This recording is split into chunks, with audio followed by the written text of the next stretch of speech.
niya'y puno ng agam-agam. Saan na nga ba patungo kung bawat sulok ay may matang nagmamatsyag?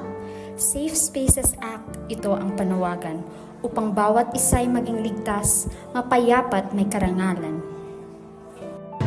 Hi miss, pwede ko mahingi yung number?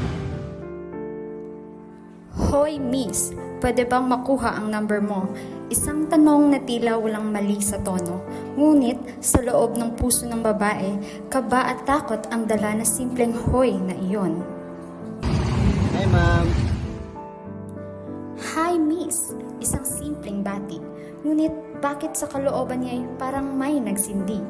Isang ngiti na tila walang kasalanan, sabi nila. Ngunit sa kanyang mata, isa itong pag-alipusta.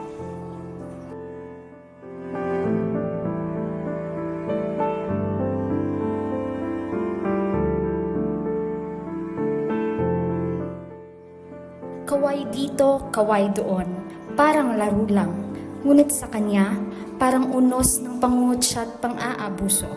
Ang gilid ng daan na sanay tahimik at ligtas, ngayon ay tila naging isang lugar ng takot at malas. Respeto sa bawat isa, ito'y di dapat kalimutan. Sa bawat kilos at salita, tandaan, ang simpleng hi, kaway at tanong ay may bigat. Kung wala sa lugar, ito'y nagiging sakit at pighati sa bawat oras.